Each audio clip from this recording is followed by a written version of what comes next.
well, maybe I will.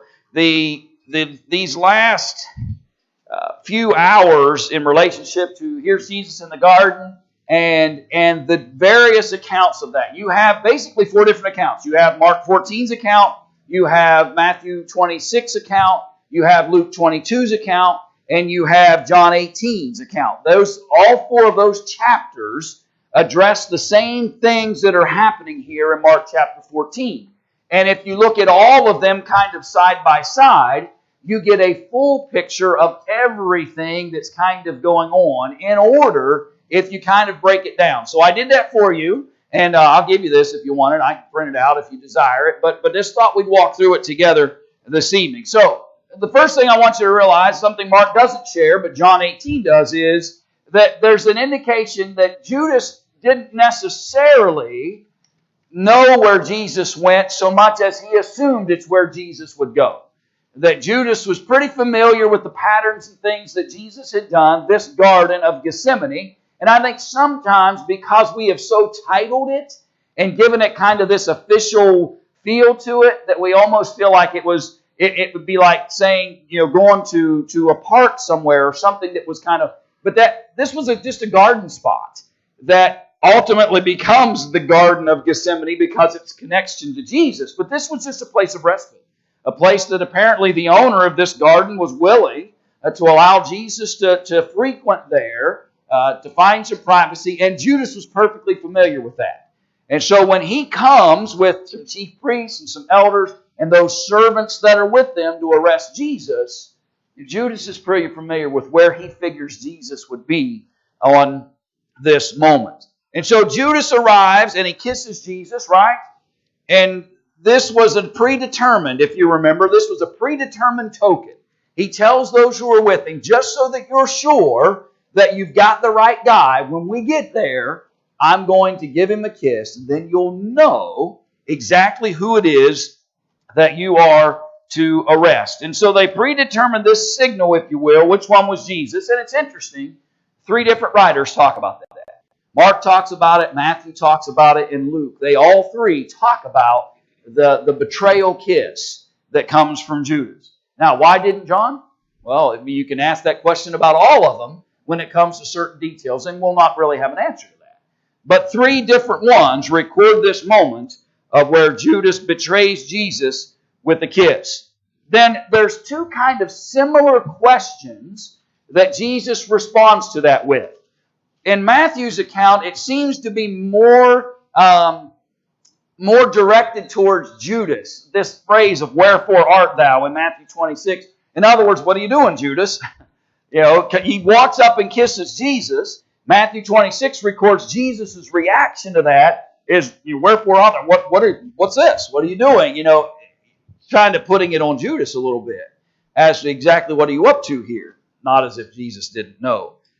In John 18, he takes a slightly different viewpoint of that. He's the one that talks about, to those who had come, he asked them, "Whom seek you? Who are you looking for?" And so Judas comes, he gives the kiss. Then Jesus asks him a question. Then he asks the group a question. "Who are you looking for? Whom are you seeking?" And they said, "We're looking for Jesus of Nazareth." Jesus responds, again, according to John 18's record, and he's the only one that talks about this exchange. Jesus says, "I am he." And anybody remember what the reaction is? Well, if you read my screen, you'll know. But what'd they do? You remember this? Yeah, they fall backwards and fall to the ground. When they see Jesus courageously just say, who are you looking for? Well, we're looking for Jesus of Nazareth. Well, you found him. I'm right here. I'm he. And they fall back and fall to the ground. And so then Jesus, John 18's record, repeats the question.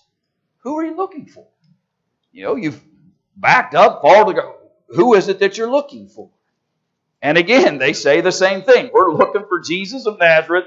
And he says, "I am he." Now here's what's interesting. In John 18's account, Jesus says, "I am he. I'm the one you're looking for." And then he tells them, "Listen, these other guys that are with me, let them go. I'm the one you're looking for. I'm the one that you're dealing with. I'm the one that you're seeking. I want you to let the rest of my disciples go." Now that's important because in John chapter 17 and in verse 12, Jesus makes the statement about how He wouldn't lose any of His disciples while they were with Him.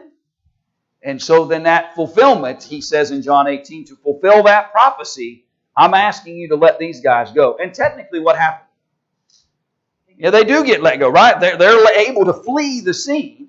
And in some ways we might view that a little bit cowardly, but on the other side, keep in mind, Jesus' determination is, I need these guys to survive. I need these men to survive. And so He asked them, I'm willing to turn myself over to you. I'm the one you're looking for. Let these fellows go. But John, again, is the only one that really talks about that exchange. So at that point, they take it. So he said it twice. I'm the one you're looking for. I'm the one you're looking for. And Mark 14 and Matthew 26 then record for us that now they've taken hold of. They physically now put their hands on Jesus. There's an interesting little moment in Luke 22's account where basically His disciples chant out, shall we fight with the sword? So get the picture in your mind. They've now laid their hands on Jesus. The disciples yell, shall we fight with the sword? Is it time, do you want us to defend you? And then Jesus said what to that? Yeah, that's not what I'm looking for. Now keep in mind, let me stop you. I forgot one interlude in between that moment. It's at that moment, shall we fight with the sword? Peter doesn't wait for an answer, right? He strikes. Peter grabs his sword, he strikes. Doesn't wait for the response of Jesus. He knocks the ear of Malchus off, and here's what's interesting. Guess how many of the writers noted that he knocked the ear off of the servant? All of them. All of them. And I couldn't help in my mind think the human side of these men is coming out, right? If I were relaying a story to you, and I'm sharing the various details that I think you might find interesting about the event. And there may be times where I add certain details or leave certain details out, depending on what I think you would find interesting. In my estimation, all four of these writers found that it would be an interesting thing to the reader to know that Peter struck a man with a sword and hit his ear and knocked it off. Now, only one writer, I believe, if I'm remembering right, I'm still ahead. So then Jesus says, after Peter hits him in the ear, Jesus says, put your swords away. That's Matthew 26, Luke 22, John 18. Then He heals him. The only writer that tells us He heals the man, by the way, is Luke. He's the only one that records that part of the event, that Jesus healed the man that had his ear taken off. And Jesus says to him, I could call for angels to come and fight. So Peter strikes before the answer to the question, shall we fight with the sword? Jesus grabs the man's ear, puts it on, and looks at his disciples and says, listen, I could have called for angels to come and fight. If I was looking for a fight, I could have called for angels. Again, Matthew's the only one that tells us that part. And then there's an interesting moment in Matthew's record and John's record where Jesus basically looks at His disciples and said, listen, I need to do this. I know your feeling is that you should protect me. I know that your heart is thinking that you should create some sort of security around me. But I'm ready to do this. I need to do this work. And both Matthew and John record that thought that comes from Jesus. So Peter strikes, quit fighting, fellas. Tells them, I need to do this. Turns his attention back to the chief elders and those servants and the priests that have come with them and the multitude and asks them what question? Why did you come out here with what? Yeah, why'd you come out here with all these weapons? He stops his disciples from using their swords.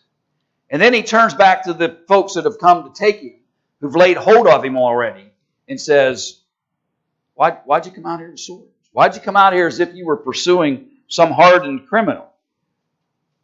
Mark 14, Matthew, Luke, all three record that thought. He also asks him kind of a secondary question. He says, why didn't you take me during the day? Right? I was in temple daily. I've been coming back and forth from Jerusalem to Bethany, back to Jerusalem, back to Bethany. I've been coming there every day. You didn't bother to try to take me in the middle of the day. Why are you coming out here in the middle of the night? To take me from this garden. By the way, I don't know that they ever really answered those questions. They never really answered those questions. Don't you think when they saw him put an ear back on, they might slow down? We talked a little bit about that Sunday. You'd think that would have put a pause in everybody's mind. They had already paused when he was willing to say, I'm the one you're looking for. Now they've witnessed a miracle right in front of them. But you can't seem to turn the leadership that's present, and the servants, for the most part, are just going to respond to the authority and what that authority is telling them to do. And so the question comes, but not any response. And three of the writers, Mark, Matthew, and Luke, all record that for us. John 18 adds one extra thought, that when they leave the garden, Jesus is not just now in the hands of them, but he's been bound. And so John records for us that Jesus is now bound as they lead him out of the garden. And then Mark 14 and Matthew record for us the disciples flee. So that's the chronology, as best I could piece it together from all four accounts of the events as they happen there in the garden. And consecutively, one moment after the other, that leads to the ultimate arrest of Jesus. And we'll have more to say about that here in just a little while within the context of our study. And that brings us up to where we are in the text. But I'll pause for a minute. Where else does it fall in your chronological study there?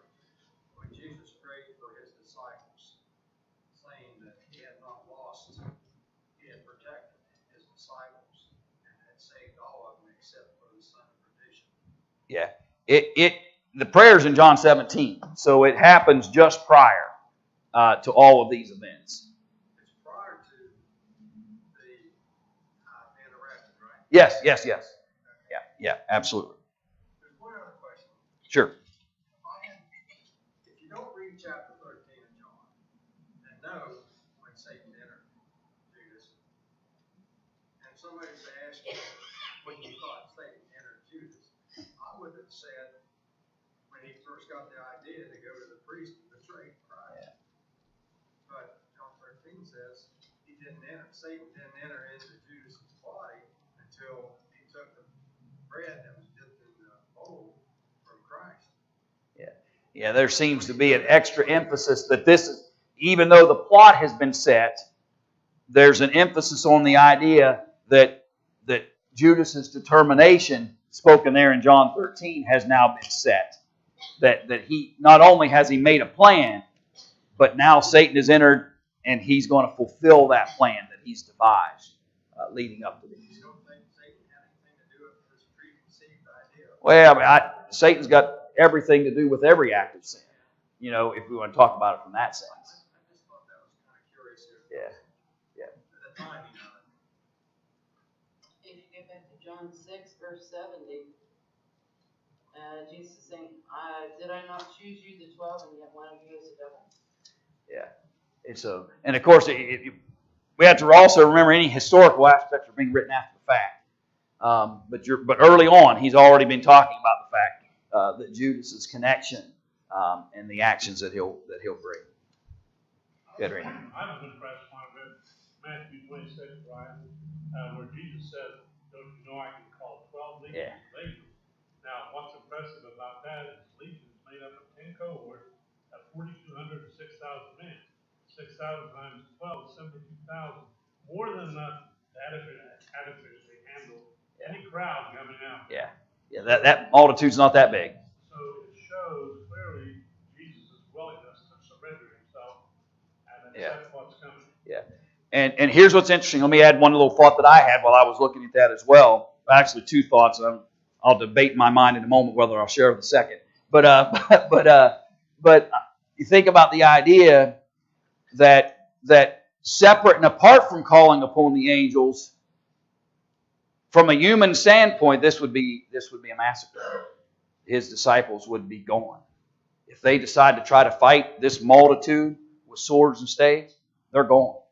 And Jesus said, I prophesied you would not be gone. Put your swords away. I'm going to calm this multitude, and I'm going to let them take me. And I'm going to give you guys a chance, basically, to flee this sea. And so it's interesting that if you want to swim a little in the deep end, think about what just happened prior.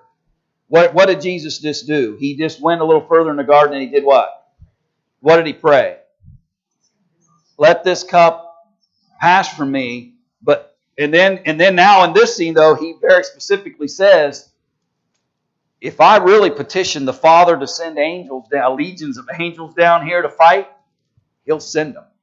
And so it's an interesting contrast. If you want to dig a little bit in your mind and think a little bit, it's an interesting contrast between the prayer that was basically, what that shows me is that Jesus' prayer there in the garden, the 3-time prayer, was more this relationship kind of communication between, he calls him Abba, Father.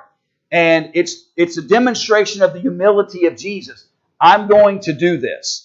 Not my will, but thine be done. I would love for you to remove this cup from me, but not my will be done. It's a sign of humility, of Jesus willing to give himself over to the will of the Father. But a few minutes later, he also acknowledges the fact that if I and the Father determine that legions of angels are what's necessary in the moment, they're coming. And so it's just to me, it was just kind of an interesting dynamic change between the prayer there that he initiated there in the garden, and then this statement about the power that he still wielded within his hands. And you can chew on that on your own sometime. Go ahead, Bob. Christ, when he says about having this cup taken, and then while he's on the cross, he asks God why he has forsaken. Do you think that the cup that he's referring to is more than just his death on the cross, but the fact that he's taken all the sins of the world to equip him on the cross? Yeah. Not to fast forward too much into that, because we'll get into that scene, but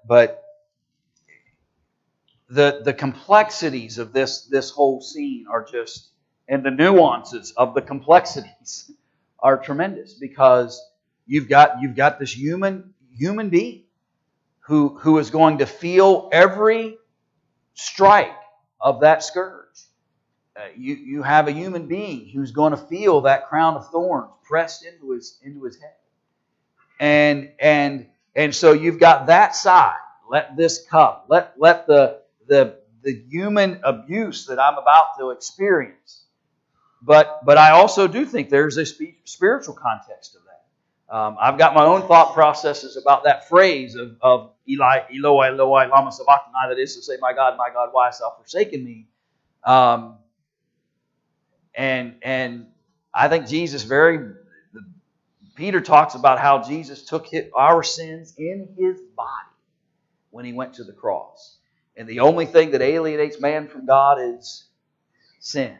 And so, but we'll dig there another day maybe when we get to the crucifixion of Jesus. But yeah, there's definitely a twofold agony of all this.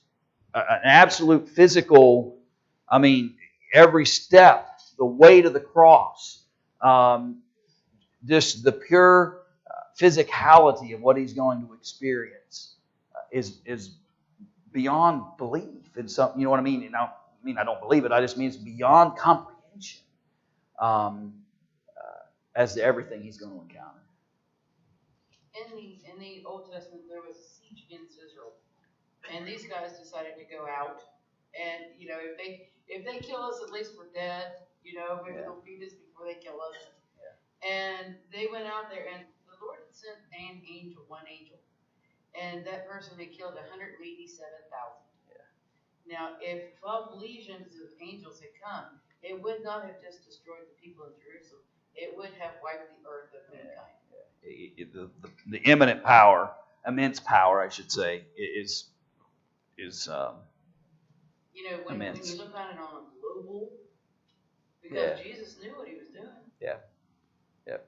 And I can't help but think we focus a lot on the 12 legions of angels, but you're talking about the individual who was the creator of the universe, who had all power and authority over everything in his creation. Yeah. If you really want to bog your mind a little bit, he didn't even need the angels. Yeah. All he had to do was say one word.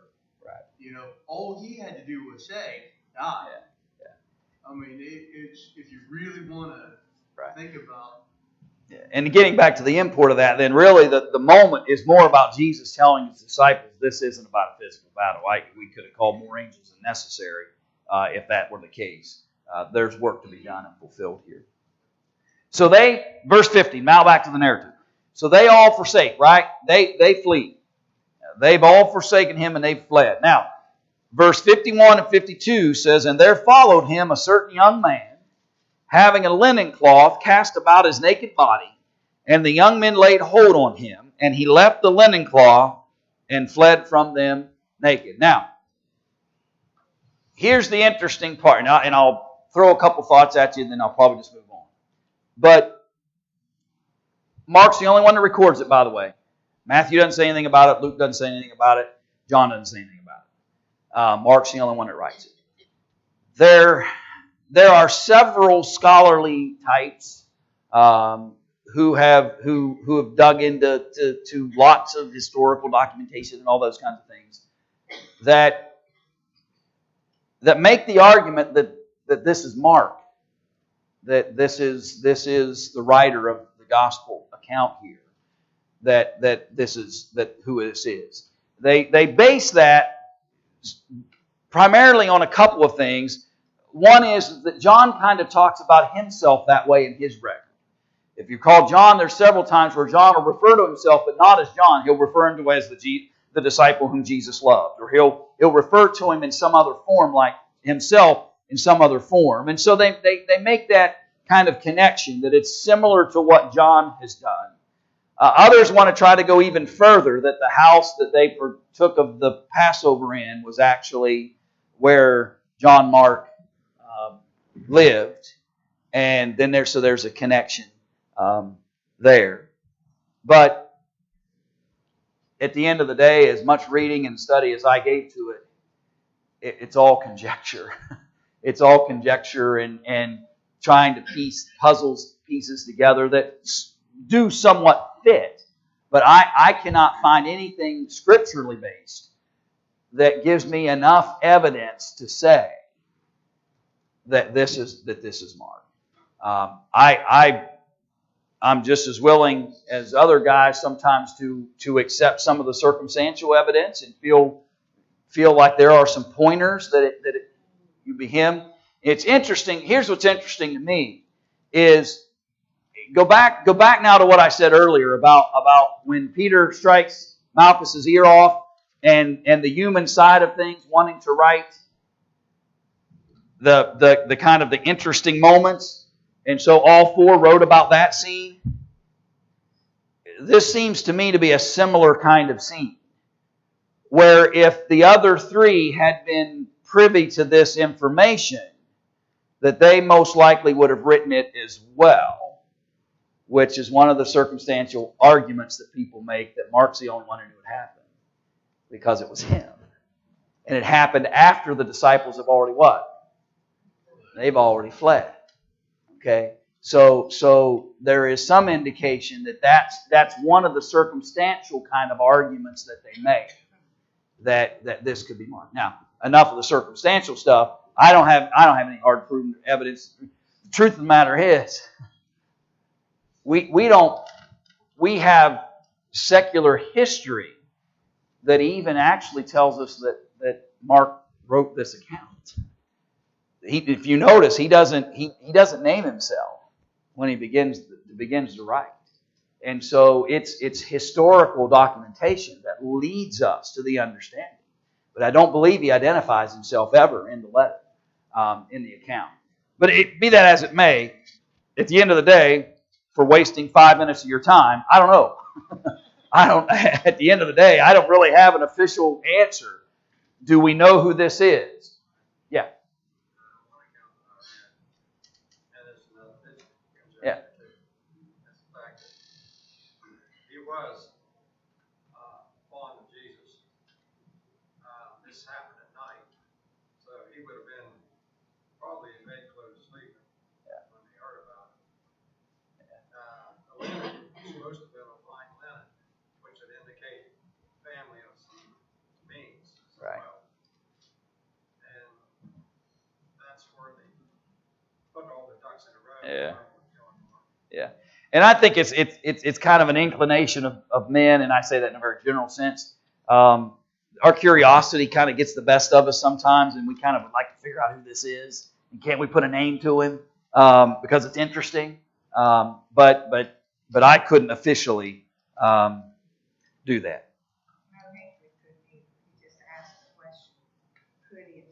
Could it be? Yeah, yeah. And you could ask those kinds of questions all day long, right? Okay, so they lead Jesus away to the high priest, verse 53. And with him were assembled all the chief priests and the elders and the scribes. And Peter followed him afar off, even into the palace of the high priest. And he sat with the servants and warmed himself at the fire. Now, their initial reaction, including Peter's, is to what? When they bang Jesus up and lead him away, is to flee.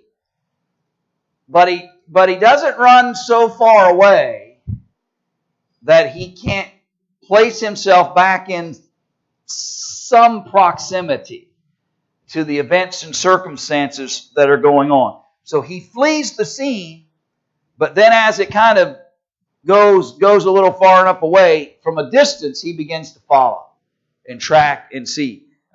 My estimation is probably just to see whether he can stay close enough to hear and know what's happening, as information might flow back out into further distances away from the inner court. Maybe that could occur. Trouble is, that's not where they went first, right? They went to the high priest's house first. And again, you don't get all that picture from Mark's record here, but it's an interesting thought process that they don't necessarily go straight to a real court setting.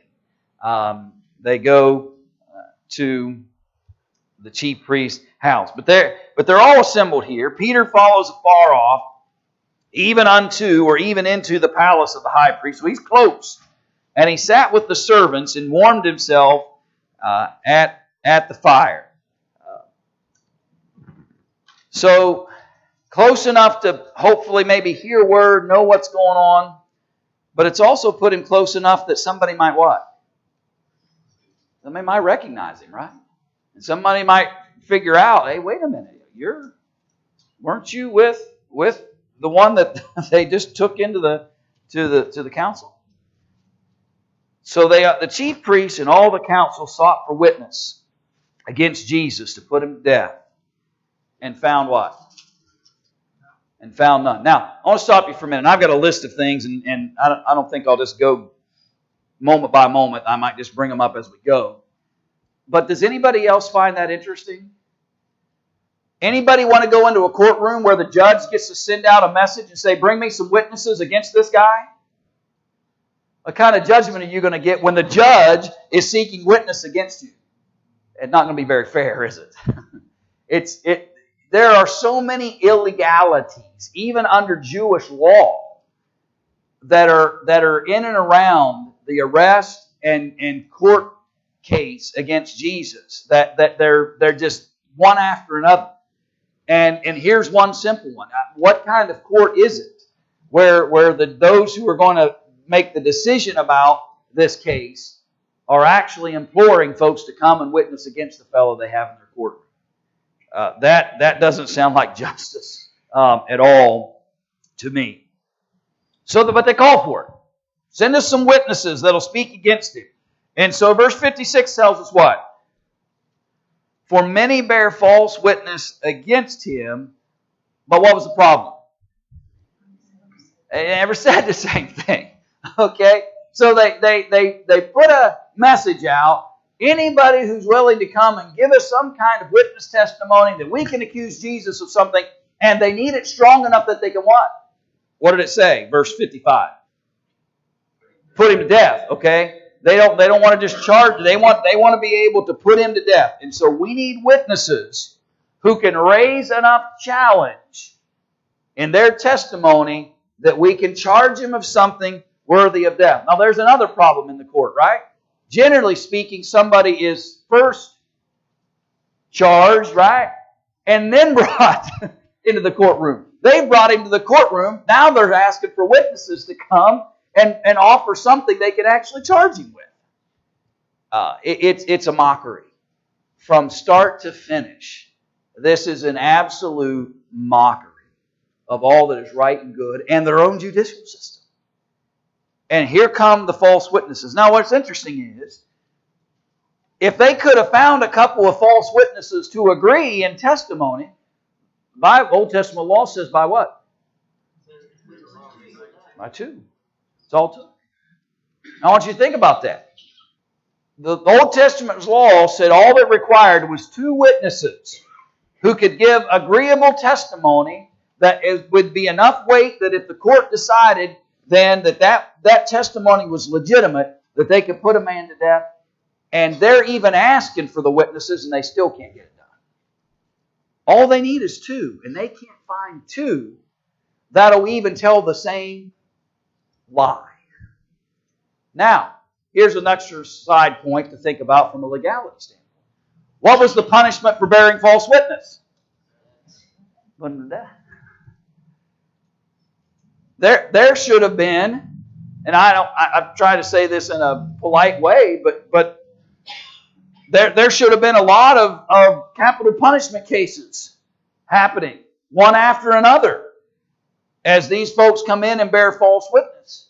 There was one after another. It just keeps getting worse. No one would agree. And there arose certain and bear false witness against him, saying, we heard him say, I will destroy this temple that is made with hands, and within 3 days I will build another made without hands. But neither so did their witness agree together. And so there was this kind of moment where they took something Jesus actually did say, and they tried to use it against him. Because he did say, right? Destroy this temple, and in 3 days I'll raise it up again. What was he talking about? Temple of his body. He wasn't talking about that structure sitting in Jerusalem. He's talking about the temple of his body. You destroy this body, and in 3 days I'll raise it up again. So they even tried to twist his own words, and they can't even get those witnesses to get it right. It's a mess. It's an absolute mess. The Roman government's not involved in this. Not yet. Not yet. This is just the Jews right now. Realize it took 3 religious trials and 3 government trials, because Pilate got him, sent him to Herod, magnified, before they could come up with enough of a conviction to put him to death. And as we move forward in all that history, it's amazing how determined they were, and how many other aspects of the law they were willing to breach and just toss aside, because they were so determined he should be put to death. But do you think this is the culmination of that attitude for, I don't know, centuries? I mean, by the time Jesus comes into the world, the Jewish religion, or at least the Jewish leaders, were so far from what God wanted them to be, that when Jesus tried to bring them back to a correct understanding of the law, every time he did, they got angry, because they had twisted the law so much that it was a shell, I guess, of what God intended it to be. To me, that if there's a kind of in that line of thinking, kind of an overwhelming thought, is that we should learn from them to not make the mistake of determining that what I want is more important than what is right. But that's the way they were. What they wanted was to keep their influence, to keep their power, to keep everything to themselves, and they saw him as a threat. And so it didn't matter whether people were lying. It didn't matter whether they had to use false accusations. It didn't matter that they were breaking their own laws. They wanted him put to death, and their determination to accomplish that overruled everything else. And people still have that same kind of mindset even today, where you become so determined that what I need or what I think I need or what I want is more important than anything else, and I'll sacrifice any and all things in order to make it happen. I mean, you said earlier they were so blinded by that determination, they ignored the miracle right in front of them. Yeah. So they can't get the false witnesses to work. And so the high priest stood up in the midst, verse 60, and asked Jesus, saying, Answerest thou nothing? What is it which these witnesses against you? So if we can't get the witnesses to get it right, let's try to trap Jesus into saying something that will incriminate him. By the way, that's not legal. Even in our legal system, by the way, isn't it? We call that pleading the what? We're pleading the fifth. You're not forcibly, there's no force to make you say anything that would incriminate yourself. That's even in our legal system. But the high priest is so frustrated that nothing's going right here, that he's now trying to trap Jesus into saying something. And so he's, are you going to say anything? Aren't you going to say anything? All these people have been saying these things to you, and you say nothing. By the way, that's pretty uncommon, right? Generally, as people start lying about you, your tendency would be what? Defend yourself, right? Your tendency would be to defend yourself. But not Jesus, because he's determined this is the path he has to take. And so defending himself from these false accusations is just not the approach. He held his peace, answered nothing. Again the high priest asked him and said unto him, Art thou the Christ, the Son of the Blessed? And Jesus said, I am. Interesting. Go back to John 18's account. Remember when they came and said, which one? Who are you looking for? Jesus of Nazareth. I am He. Who are you looking for? Jesus of Nazareth. I am He. Are you the Son of God? You're the Son of the Blessed? Are you the Christ? Jesus says, I am. And ye shall see the Son of Man sitting on the right hand of power and coming in the clouds of heaven. That sent a cold chill down that high priest's back. Yeah. You would think, right? You would think. And if he had any honesty within him at all, he would know that he's doing all of these things contrary to all the facts and works that Jesus had fulfilled. Everything they're doing is in exact contrast to what Jesus had been fulfilling. And you would think, but either, well, my contention would be simply he has become so hardened to his own personal thoughts and wants that he's one of those, he's just unfazed by it. He's just unfazed. But you would think. So the high priest rents his clothes and saith, What need we any further witnesses? Let's quit the parade. We don't need any more witnesses. I've heard him just blaspheme, calling himself the Son of the Blessed, the Christ. What think ye? And they all condemned him to be guilty of death. Now, I want you to stop there for a minute. We'll get into this next scene in just a moment in verse 65, which is deplorable within itself. But let me share just a handful of things with you. Jesus was subjected to a preliminary examination. John 18 records it for us that Jewish law permitted only in the daylight. They weren't permitted to do this at night, but they did it anyway. The indictment against Jesus was illegal because the judges had brought the charges themselves. Think about it. The guy who's allowed to judge over you just said, forget witnesses. He's a blasphemer. That's enough. And everybody said what? Okay. Let's put him to death. When he told him the truth, that made him even madder. Yeah. There are so many breaches. Even the fact that there were probably other members. Well, Joseph of Arimathea seems to be missing this night. He comes and begs the body later. But anyway, it's just there are so many pieces of this puzzle that are just wrong in terms from a legal standpoint. But put all the legal issues aside, to just think of how sad that they had become, that they were willing to stoop to these levels to make sure they can fulfill this injustice. And so so I want you to think about this. Here's their fervor. Okay? I don't know that a calm person spits on somebody. Right? And I you know what I mean? A calm, sensible, logical, reasonable thinking person. So my point is that they have reached a fever pitch. They have been so frustrated by not even being able to get two false witnesses to tell them the same thing so that they can bring a charge against him. The high priest then has to use entrapment to try to get Jesus to say something. He just accuses him of blasphemy. They all say, that's right, and they begin to spit upon him. They cover his face. I think it's Daniel Rugg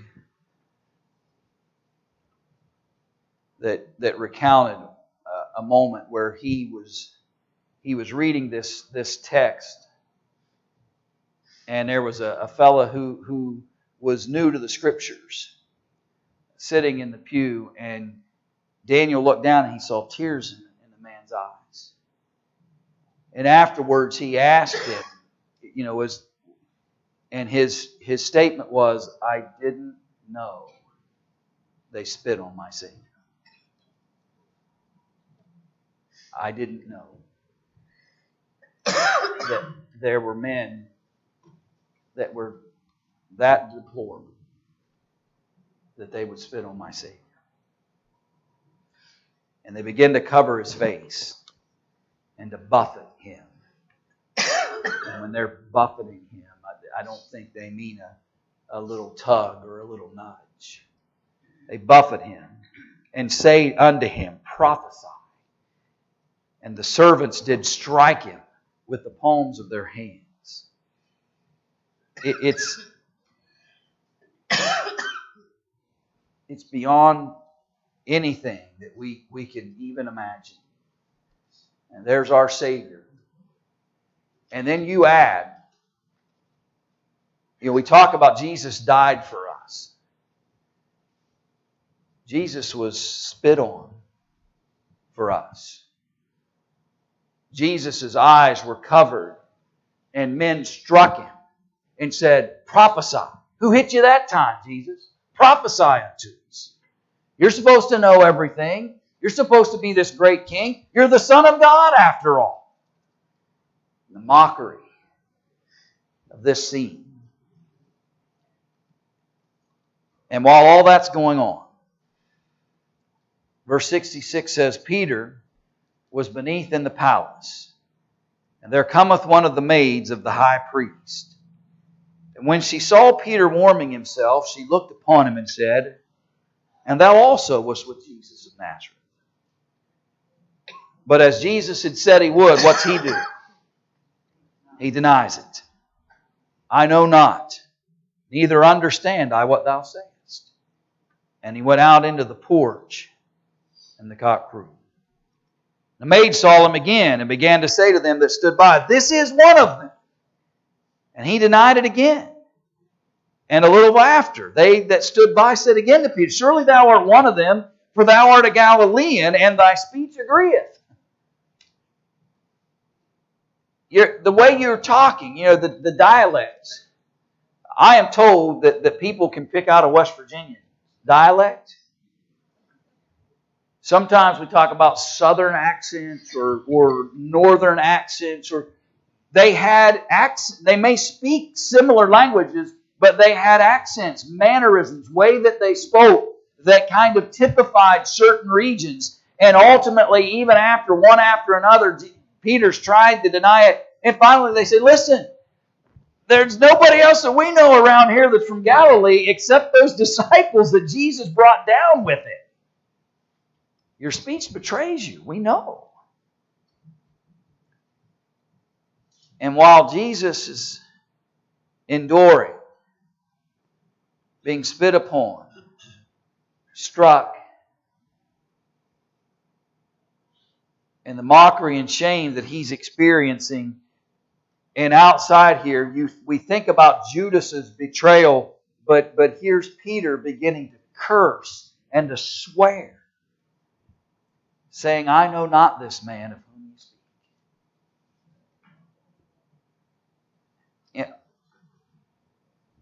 Again, I don't want to go into the conjecture road with Peter. I don't know why he just didn't leave, if that was a possibility.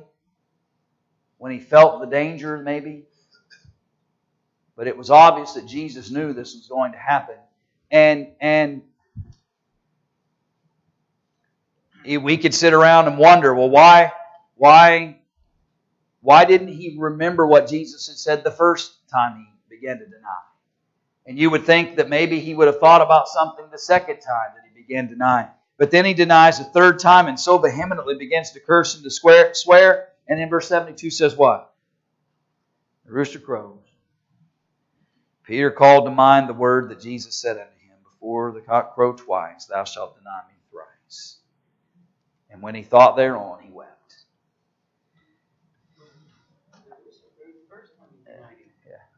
And so he'd had a warning signal, if you will, as he approached down this road. And it's a tremendously sad scene. If you add the other narratives, you'll find out that in that moment what happened with Jesus and Peter. Their eyes met. And so I want you to think, if their eyes are able to meet,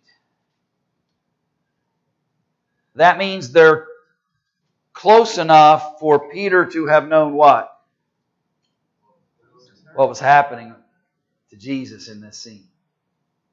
Now, I say that from two perspectives. I say that from one perspective about here's Peter and here's Jesus experiencing all that and he's denying. But let me add you another perspective. If he's that close to be able to put eyes on Jesus after this moment, and again, Mark doesn't record that, other narratives, so he's also close enough to start being afraid if he acknowledges that he is with Jesus. They're beating Jesus up, abusing him within sight distance of Peter. And Peter's being asked, are you with him? Not with him, a guy way off somewhere in another place. Are you with that one over there that they're striking and spitting on? Are you with him? We know you're with him. And Peter's using every element and every measure he can to try to vehemently deny that he's connected. And so it's sad and sorrowful. Peter weeps over the thought of what he has done. But there's a piece of me that at least understands, knowing that he's in eyeshot of what's happening with Jesus, as to why he would walk that road and why the fear could overwhelm him. All right, we'll come back to that, do the questions, and then move to chapter 15. If you've got any questions left over about that section, I'll entertain those, Lord willing, on Sunday.